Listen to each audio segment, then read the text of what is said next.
flies. So bad.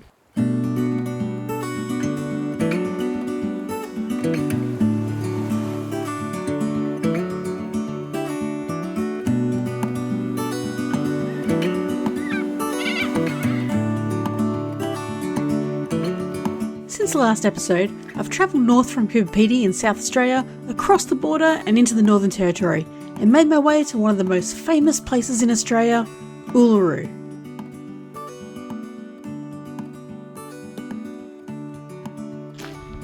This walk's meant to take 3.5 hours, so we'll see how it goes. Formerly known as Ayers Rock, Uluru is the world-famous red centre of outback Australia, and its large sandstone formation stands 348 metres tall, with a perimeter of 9.4 kilometres. It's located about 335 kilometres southwest of Alice Springs, and is a legendary, sacred place of the local Aboriginal people, the Anangu. Uluru is probably Australia's most recognisable natural landmark, and although it's found in the centre of the desert, it's home to an abundance of springs, waterholes, caves, and ancient rock paintings, earning it its place on the UNESCO World Heritage List. It's so huge.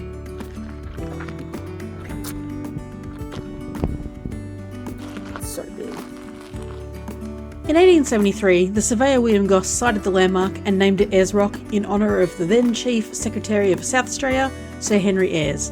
In 1993, the dual naming policy was adopted that allowed official names to consist of both the traditional owners' names and also the English name, and in December of that year it was renamed Ayers Rock Uluru, becoming the first dual-named feature in the Northern Territory. The order of the dual names was officially reversed to Uluru Ayers Rock on the 6th of November 2002, following a request from the Regional Tourism Association of Alice Springs. It's so quiet in this area. I can't hear a soul around me, even though there's people like a couple hundred metres that way, can't hear a soul. But here is where, when it rains, the water cascades down the side of the rock, where you can see it's darkened, and then pulls down at this area at the bottom of the gorge, which is crazy. They use it as a bit of a hunting zone because it would bring the emus in. And what they would do was they would wait until the emus were leaving and they'd just take out the last one. So the pack of emus would basically be like, oh, one of our guys is missing, but they never really saw it happen. So they would just keep coming back to the watering hole. So they didn't associate them having deaths in the mob pack. I'm not quite sure what they call a group of emus. I'm going to Google that and put it down here.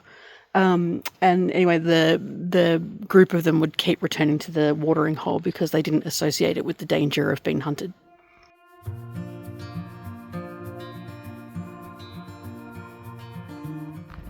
There's a section of this spacewalk where it just kicks you out on top of the roadway that comes past here, and there's not really any signage once you get to the road to tell you where to go, but going but moving clockwise around the base, I've turned right when I've come out of there because I've seen people walking from the opposite direction, so either we're all wrong or we're all right.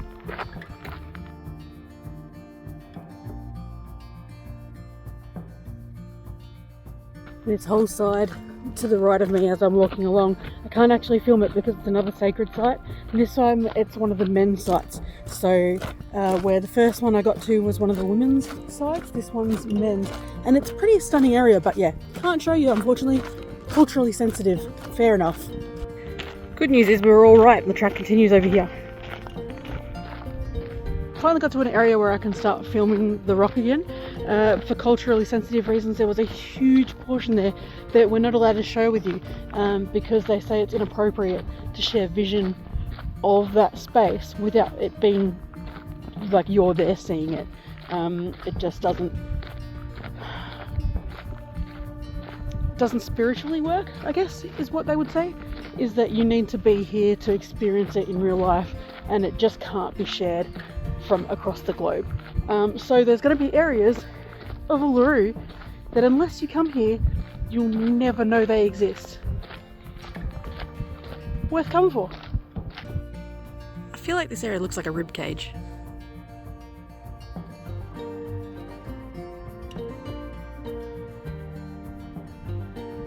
Fly situation reading where 0 was no flies and a 10 is what it was like when I crossed the border into Northern Territory, I'm giving it a 5. The flies are annoying, but definitely not as bad as that one day.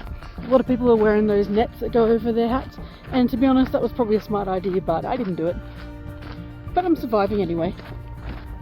Do recommend though.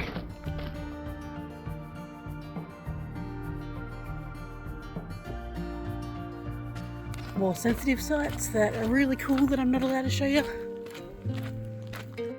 This area speaks the story of Kunia and Uluru, which is part of the creation lore of Uluru, telling the story about Kunia, a woman python woman and one of the creation ancestors, and Laru, the poisonous snake men of the area, and the battle between them that physically shaped the area around the Mutijulu hot watering hole. The story teaches those that hear it about kinship, protecting family, and responsibility, and the lines down the rock here are said to be the scars from that battle. Storytelling for the Aboriginal people isn't just about entertainment, it's also the bedrock of their cultural law and sets the tone for their judicial system that's guided them in how to live and how to care for the land for over 65,000 years. The stories also serve as guides for where food and water can be found, which is definitely an important piece of information in this part of the world. Alright, so this walk was meant to take 3.5 hours, they said, and it's probably taken me more like 2.5. And granted, I didn't dawdle my way around, but I wasn't like running or anything. And I stopped to look at the water holes, and I stopped for a pee stop, and I read the signs and all that sort of fun stuff. So I'd say once again the timeline has been sort of dictated by thinking about how long your grandma would take to do it. It was a 10.6k loop, and then it had like another 650 meters for one of the water holes that I checked on as well. So sort of 11ish k's all up. So not bad. Oh, keen to get out of the sun though. Oh, also, you can't come to Uluru without catching a sunrise or a sunset and watching the rock changing colours. And staying at the Uluru Resort, there's this little watching area that gets pretty packed, but it's a perfect free spot to check out the view. And seeing it in person really blows away anything you could imagine by just seeing it on the screen. I also highly recommend, if it's in your budget, catching the Field of Light solar-powered art installation by Bruce Munroe, which features 50,000 frosted glass spheres on stems that really illuminate the desert after the sun goes down. It's a little bit pricey, but that and the drone show are well worth it if you can fit it in. And they can pick you up from the resort by bus and drop you there and back.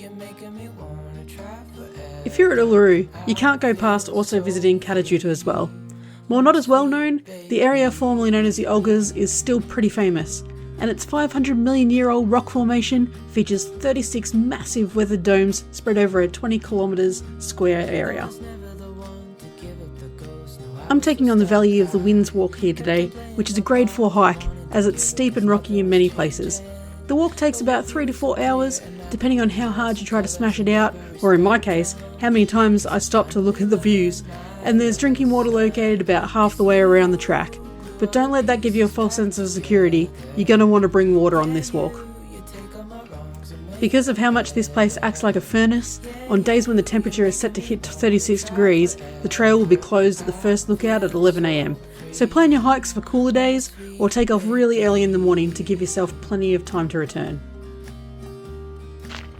Again, most of this walk has been in sensitive cultural areas, which meant no photography, no videography, no nothing like that to capture it and share it in the wider world. So there's a lot of this, and a lot of this that is spectacular that you will never see unless you come here. So again, more reasons to come here.